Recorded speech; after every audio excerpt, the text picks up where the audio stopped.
हमने डिस्कस किए हैं पिछले कुछ topics theory of demand chapter से।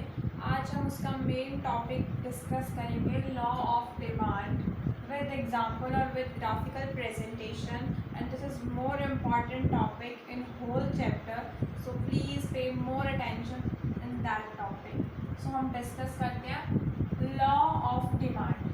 डिमांड का मीनिंग हम डिस्कस कर चुके हैं, उसके फैक्टर्स अफेक्टिंग भी हम डिस्कस कर चुके हैं। अब हम बारी आती है लॉ ऑफ डिमांड की। लॉ ऑफ डिमांड क्या कहता है? किसी भी चीज़ का लॉ है, हमें पता है कि वो कंफर्म है कि वैसा ही चलेगा, तो हमें वो एज इट इज़ याद करना पड़ेगा। उसके पीछे का लॉजिक हम ज़रूर डिस्कस करेंगे, बट याद हमें एज इट इज़ करना पड़ेगा। तो हम क्या पढ़ रहे हैं? Law of demand. Law of demand बोलता है अदर थिंग्स रिमेनिंग सेम और constant. Other things remaining same. Other things क्या है?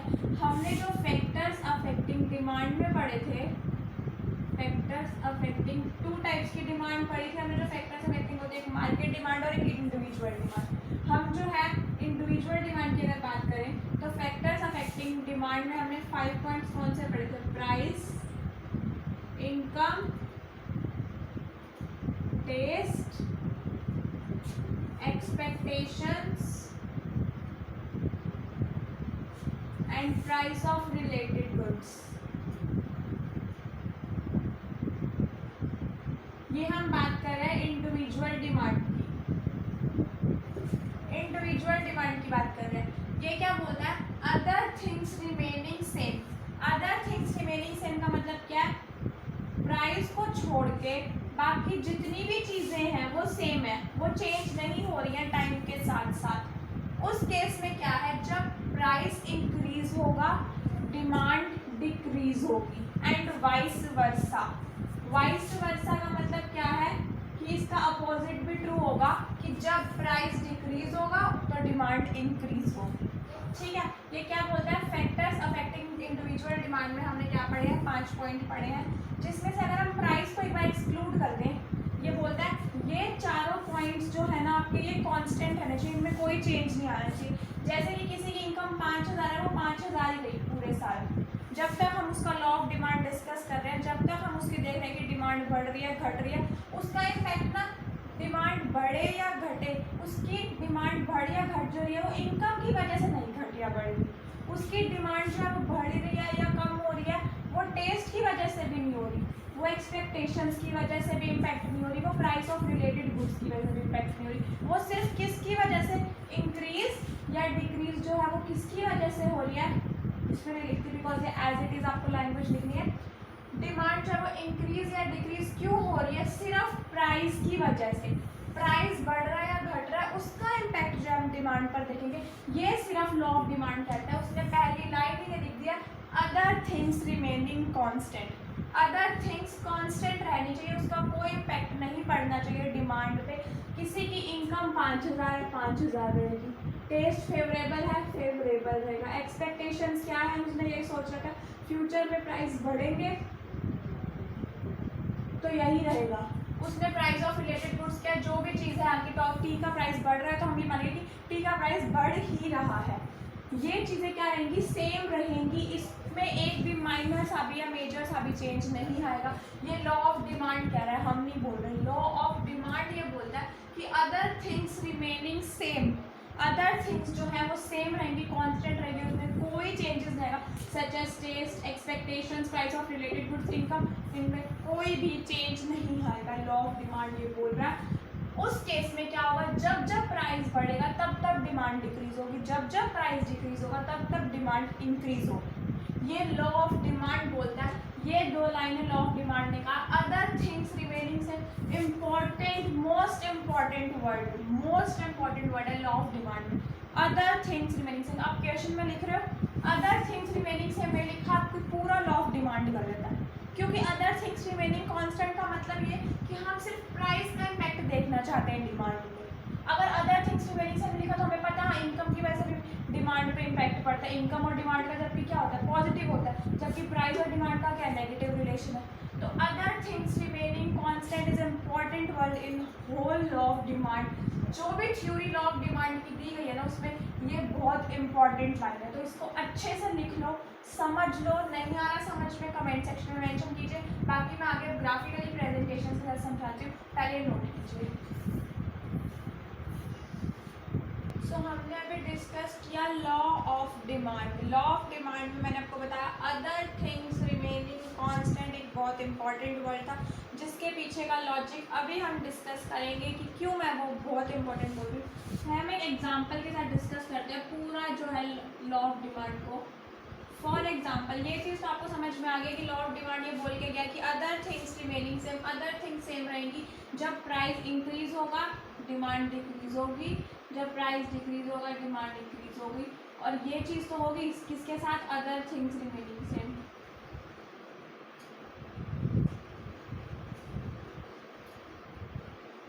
यही चीज़ हमने लॉ ऑफ डिमांड में अभी लिखी थी, पूरी लाइन में लिखी थी, और इसमें अब मैंने ऐसे शॉर्ट में लिख दिया। ये चीज़ लॉ ऑफ डिमांड हमें कैसे, एक एग्जांपल लेते हैं, प्राइस एंड क्वांटिटी डिमांडेड, कि कितनी क्वांटिटी डिमांड की जा रही है, डिमांड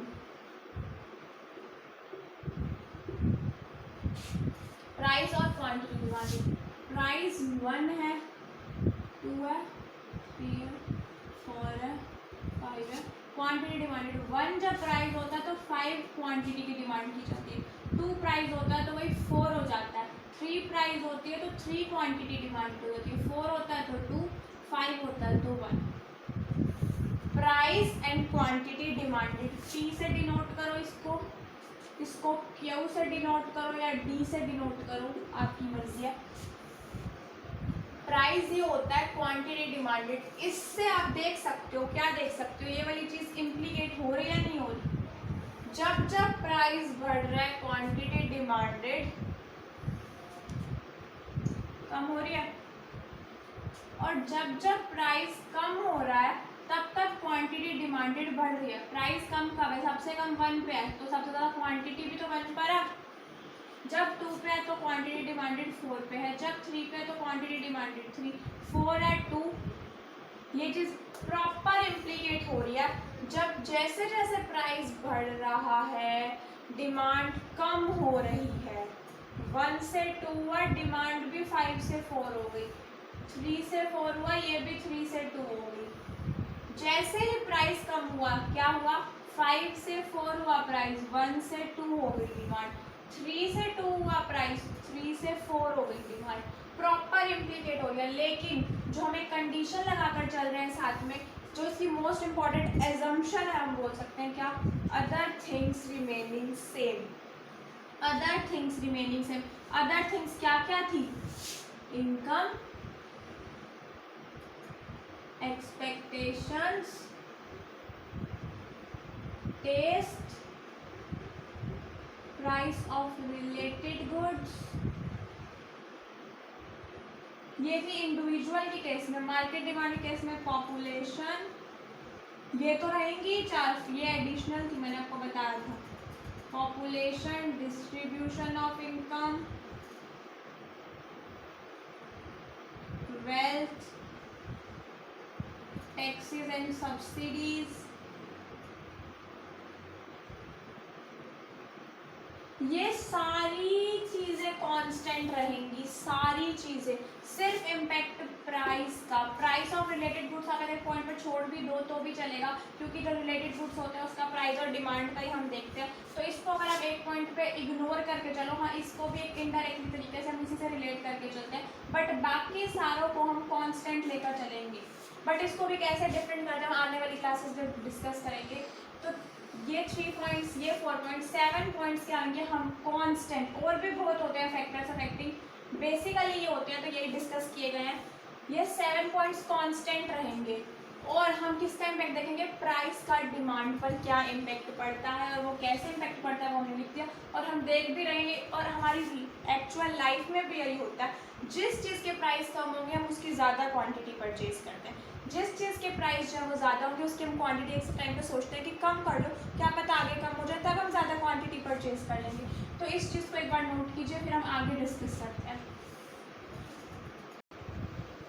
सो हमने अभी डिस्कस किया law of demand with tabular form हमने डिस्कस किया था। उसी टैब्यूलर फॉर्म को हम ग्राफिकली भी देखेंगे जो बट मोस्ट इंपॉर्टेंट चीज़ है जो आप लोग याद रखोगे क्या, अदर थिंग्स रिमेनिंग सेम। सिर्फ प्राइस की इम्प्लीकेशंस देखनी है, डिमांड पर क्या पड़ता है, प्राइस इंक्रीज हो रहा है तो डिमांड क्या रिएक्ट कर रही है, उस चीज़ को हम लॉ ऑफ डिमांड में डिस्कस कर रहे हैं। उसके साथ साथ अदर थिंग्स रिमेनिंग सेम। अभी हमने जो एग्जाम्पल लिया था टैब्यूलर फॉर्म में, उसमें हमने प्राइस और क्वांटिटी डिमांडेड को लिया था।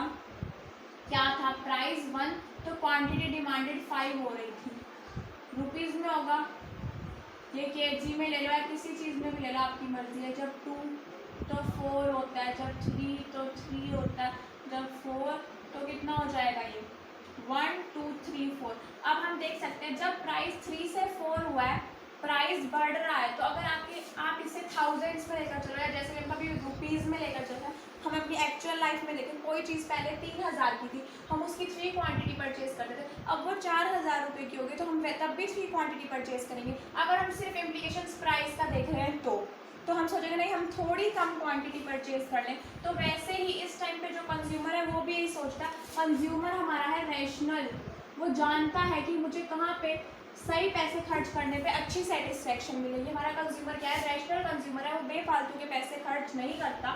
तो वो ये कहता है कि जब 4 हो जाएगी ना प्राइस तो मैं उसकी क्वांटिटी भी कम परचेज करना स्टार्ट कर दूंगा।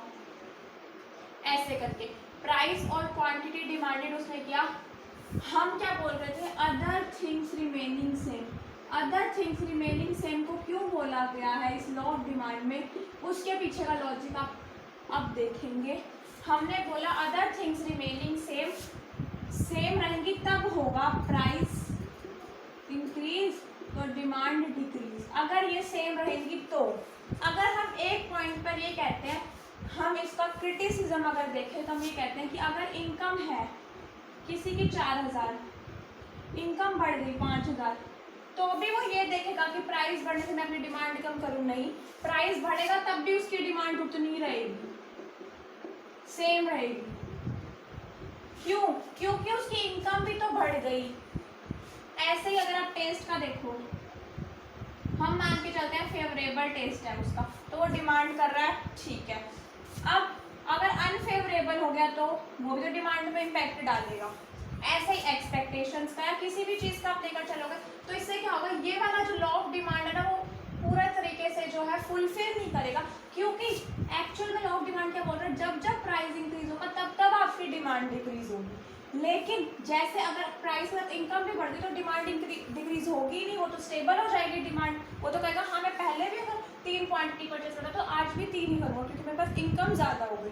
तो इसी केस में हम ये बोलते हैं अगर हमें लॉ ऑफ डिमांड को देखना है, अच्छे से लॉ ऑफ डिमांड फुलफिल करना है, तो लॉ ऑफ डिमांड क्या बोलता है, अदर थिंग्स रिमेनिंग से। आप अदर थिंग्स को भूल जाओ, वो क्या इम्पैक्ट डालेंगी, सिर्फ प्राइस का इम्पैक्ट देखना है डिमांड पे। Other things remaining same, other things remaining constant. अब शायद इसका मीनिंग समझ में आ गया होगा अच्छे से लॉ ऑफ डिमांड का। अब हम इसी वाले टैबुलर फॉर्म को ग्राफिकली प्रेजेंट करते हैं, जिससे आपको लॉ ऑफ डिमांड का जो ग्राफ है वो बहुत अच्छे से समझ में आ जाएगा और आपका एक बहुत ही अच्छा क्वेश्चन रेडी हो जाएगा। पहले आप अगर लिखने लगेंगे तो आप उसमें लॉ ऑफ डिमांड है जो एक्सप्लेन करेंगे, उसके बाद इसको टैबुलर फॉर्म में एक्सप्लेन करेंगे, ग्राफिकली करेंगे, उसके बाद मैं एजम्पशंस डिस्कस करूँगी, एजम्पशंस में मुझे बहुत ही अच्छा क्वेश्चन आपका रेडी हो जाएगा। रेशनल कंज्यूमर, ये भी एक हमारी एजम्पशन होती है, लेकिन हम एजम्पशंस में अच्छे से जो है मेंशन करते चलेंगे। तो हम क्या कर रहे हैं, ग्राफिकली प्रेजेंट करें। ग्राफिकली प्रेजेंट करते टाइम हमने बहुत सारे ग्राफ अब तक बना चुके हैं, 3-4 तो बना ही चुके हैं। उसमें हम जानते हैं कि प्राइस यहाँ रखना होता है, डिमांड यहाँ रखनी है, क्वांटिटी डिमांडेड और प्राइस, ओरिजिन ओ, ओरिजिन क्या है ओ, ठीक है। अब जब प्राइस यहाँ पे आप इंप्लीकेट कर लो 1 2 3 4 5 ऐसे ही यहाँ कर लो 1 2 4 5। जब प्राइस 1 है तो डिमांड क्या है 5 डिमांड है, ए पॉइंट। जब डिमांड 2 हो गई तो क्या होगी, क्वांटिटी डिमांडेड हमारी कम हो गई, 4 आ गई, कितनी आ गई 4।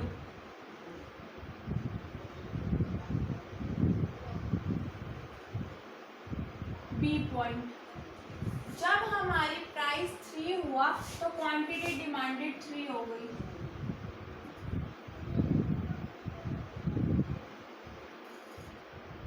सी पॉइंट, जब हमारा प्राइस 4 हुआ quantity demanded 2।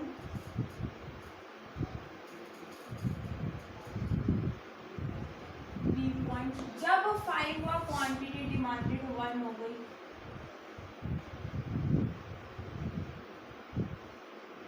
E point, A B C D E, इन पॉइंट को मर्ज करते चले जाओ। ये हमारा बन गया D D demand curve. Demand curve कैसे जा रहा है? Downward sloping.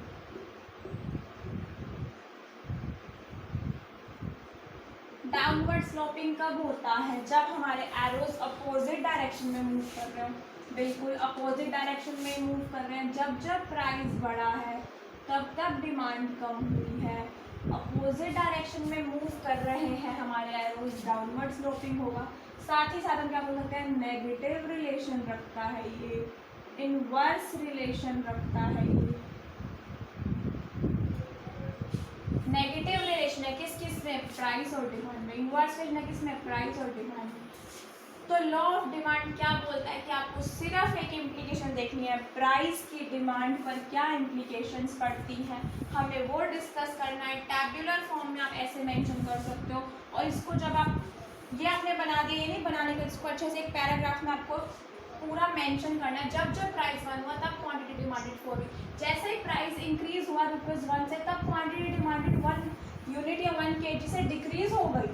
ऐसे ही इसको एक्सप्लेन करना। फिर उसके बाद आप टैब्यूलर फॉर्म को ग्राफिकली प्रेजेंट करोगे और फिर लिखोगे डाउनवर्ड स्लोपिंग होने का इसका क्या कारण है, क्योंकि जब प्राइस बढ़ता है तो डिमांड कम होता है। ये नेगेटिव रिलेशन रखता है, इनवर्स रिलेशन रखता है, कैसे डिमांड का मूव करता है, क्यों करता है ऐसा डिमांड कर मूव, इन सब को आपको एक्सप्लेन करना है। पॉइंट्स के नाम जरूर देने हैं। ये चीज़ याद रखनी है, डिमांड हमेशा ओ वाई पर आती है, वाई एक्सिस पर, सॉरी ओ एक्स पे आती है, ओ एक्स एक्सिस पे आती है, और प्राइस हमेशा वाई एक्सिस पर आते हैं। तो ये आप ग्राफिकली प्रेजेंट जो हमने किया इसे नोट कीजिए, फिर हम आगे डिस्कस करते हैं। सो हमने अभी डिस्कस किया law of demand tabular form में, ग्राफिकल फॉर्म में। देखा लॉ ऑफ डिमांड रियलिटी में इम्प्लीकेट हो रहा है जब अदर थिंग्स रिमेनिंग कांस्टेंट होती है। मैं आपको पहले एक फॉर्मेट बताती हूँ, आपको किस फॉर्मेट में क्वेश्चन अटेम्प्ट करना है। सबसे पहले एक मेजर मीनिंग लिखना है लॉ ऑफ डिमांड का। मीनिंग लिखने के बाद एक एग्जाम्पल लेना है, उसको डिस्कस करना है। उस एग्जाम्पल को आप टैब्यूलर फॉर्म में, ग्राफिकल फॉर्म में, देन एजम्पशंस, और अगर फिर कोई क्रिटिसिज्म हुआ हो तो वो। जनरली जो है एजम्पशन ही उसका क्रिटिसिज्म बन जाती है। आप आगे आने वाली क्लासेस में देखेंगे एजम्पशन ही उसका क्रिटिसिज्म बन जाती है। तो आपको इस फॉर्मेट में जो है वो क्वेश्चन अटेम्प्ट करना है। सबसे पहले आप मीनिंग देंगे, फिर उस एग्जांपल से एक्सप्लेन करेंगे, फिर उस एग्जांपल को टैब्यूलर फॉर्म में, ग्राफिकल फॉर्म, फिर एजम्पशंस देंगे उस लॉ ऑफ डिमांड के, जो भी जिस चीज़ का मीनिंग एक्सप्लेन कर रहे हो, देन क्रिटिसिज्म। हर पेपर में, ग्रेजुएशन हो उसमें भी, 11th 12th हो उसमें भी, कोई बड़ा क्वेश्चन आ जाए उसमें इसी फॉर्मेट से पेपर अटेम्प्ट करो, बहुत अट्रैक्टिव फॉर्मेट लगता है। आगे अब अभी हम डिस्कस करते हैं assumptions of law of demand. और assumptions of law of demand हम लॉ ऑफ डिमांड का डिस्कस कर भी चुके हैं। अभी आप देखेंगे तो कहेंगे आप ये तो बता चुके हो। क्या है एजम्पशंस? एजम्पशंस ये होती हैं, एजम्पशंस का बेसिक मीनिंग क्या होता है पहले वो देखो आप लोग।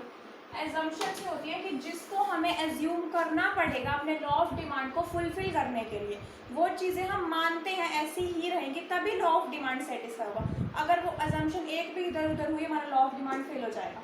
एजम्पशंस कोई भी लॉ या प्रिंसिपल बनता है तो वो एजम्पशंस पे बेस्ड होता है, क्योंकि हमें पता है कि कोई भी चीज़ कभी भी जो है बिल्कुल परफेक्ट नहीं हो सकती। तो वो क्या करते हैं, प्रोफेसर्स होते हैं, साइंटिस्ट होते हैं, जो भी अपना प्रिंसिपल दे रहे हैं, कोई भी फॉर्मूला दे रहे हैं, उसके लिए वो कुछ एजम्पशंस डाल देते हैं। अगर ये सारी कंडीशन सेटिस्फाई हो जाती हैं तो ये हमारा जो है लॉ जो है वो फुलफिल हो जाएगा। तो उन्हीं जो कंडीशंस को वो डालते हैं कि वो सेटिस्फाई होनी मैंडेटरी है, उसी को हम एक टेक्निकल लैंग्वेज में एजम्पशंस का नाम दे देते हैं कि ये एज्यूम कर कर हम चल रहे हैं ये तो होगा ही। अगर वो कंडीशन सेटिस्फाई तो हमारा लॉ ऑफ डिमांड या कोई भी लॉ, कोई भी प्रिंसिपल सब जो है वो उस केस में सेटिस्फाई होंगे। तो अब हम लॉ ऑफ डिमांड की जो है एजम्पशंस को देखते हैं कि क्या कहती है लॉ ऑफ डिमांड की एजम्पशन कौन कौन सी होती है। और बहुत ही ईजी है, एक आगे तक आपको सारी आ जाएगी। एजम्पशंस का बेस हम क्या लेंगे, फैक्टर्स अफेक्टिंग डिमांड। ये हम पिछले लेक्चर्स में डिस्कस कर चुके हैं, जिसने नहीं देखे आप वो ज़रूर देखिए। Factors affecting demand, factors affecting demand दो टाइप की हमने की थी, इंडिविजुअल और मार्केट। इंडिविजुअल डिमांड में क्या आता था, प्राइस आता था, लेकिन हम प्राइस का तो देख ही रहे हैं लॉ ऑफ डिमांड में, तो इसको रहने दो। सेकेंड वन क्या था, income. Third taste, expectations, price of related goods. और इन चारों के साथ साथ एडिशनल जो चीज़ें थी वो क्या थी, हम ऐड कर देते थे और चीज़ें। क्या मार्केट डिमांड में क्या थी, पॉपुलेशन, गवर्नमेंट की पॉलिसी की टैक्स क्या है, सब्सिडी क्या है, वो पूरा एक्सप्लेन किया गया पिछली वीडियोस में, आप जरूर देखिए। Population, government policy, wealth, distribution of income, distribution of income. उसके बाद सीजन्स के अकॉर्डिंग जो हमने देखा था कि समर सीजन है, विंटर सीजन है, वो इन सबको कांस्टेंट लेते थे ना हम, तब हमारा लॉ ऑफ डिमांड पूरा होता था। अभी मैंने आपको बताया एजम्पशंस का मीनिंग क्या होता है कि किसी चीज़ को जब हम कांस्टेंट ले रहे हैं, ये वाली कंडीशन सेटिस्फाई होंगी तभी हमारा पूरा लॉ या प्रिंसिपल फुलफिल होता है। तो लॉ ऑफ डिमांड के एजम्पशंस यही है, there is no change in income,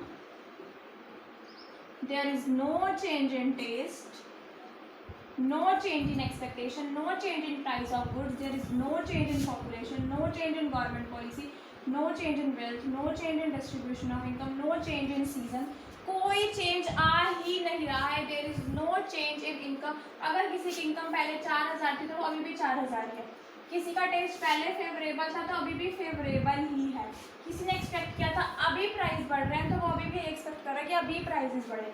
price of related good में टी के बढ़ रहे थे तो अभी भी बढ़ ही रहे हैं। पॉपुलेशन अगर अब 135 करोड़ है तो वो अभी भी 135 करोड़ ही है। गवर्नमेंट की पॉलिसी में सब्सिडी ज़्यादा मिल रही है, अभी भी ज़्यादा ही मिल रही है। वेल्थ कहाँ इक्वल डिस्ट्रीब्यूशन हो रहा है। सीजन्स विंटर चल रहे हैं, विंटर ही चल रहे हैं।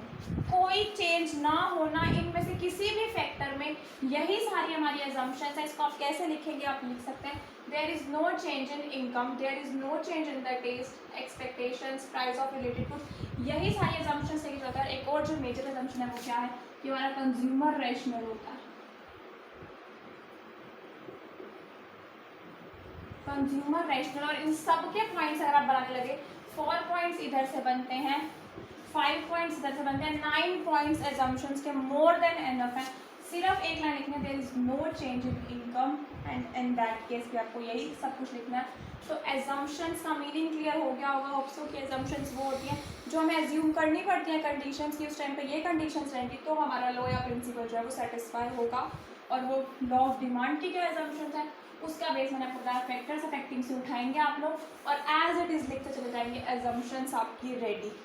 लॉ ऑफ डिमांड का बहुत ही ब्रीफली अगर मैं बोलूँ तो क्या, other things remaining change, other things remaining change नहीं, चेंज तो हमें करनी ही नहीं है। जनरली यही होता है, हम लिखते time other things remaining change लिख जाएंगे कि हाँ अदर थिंग्स भी चेंज होंगी तो क्या इम्पैक्ट होगा, बट नहीं, चेंज नहीं लिखना है, सेम कांस्टेंट है।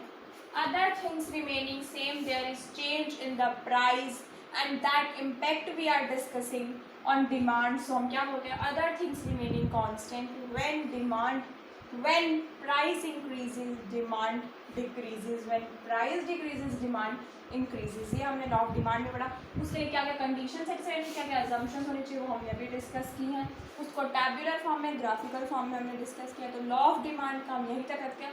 लॉ ऑफ डिमांड आगे भी एक्सटेंशन इन डिमांड और extraction in demand, contraction in demand, वो हम डिस्कस करेंगे नेक्स्ट वीडियो में। अगर आपको इसमें कुछ समझ नहीं आता आप प्लीज़ कमेंट सेक्शन में मेंशन कीजिए और वीडियो को अच्छे से देखिए। और नेक्स्ट टॉपिक अगर आपको कोई जल्दी करना है तो उसके लिए आप कमेंट सेक्शन में मेंशन कीजिए, उसके हम वीडियोस बना देंगे पहले।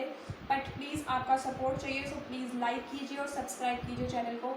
एंड प्लीज़ देखिए ध्यान से, बहुत इंपॉर्टेंट टॉपिक है। सो कंप्लीट है। Thank you.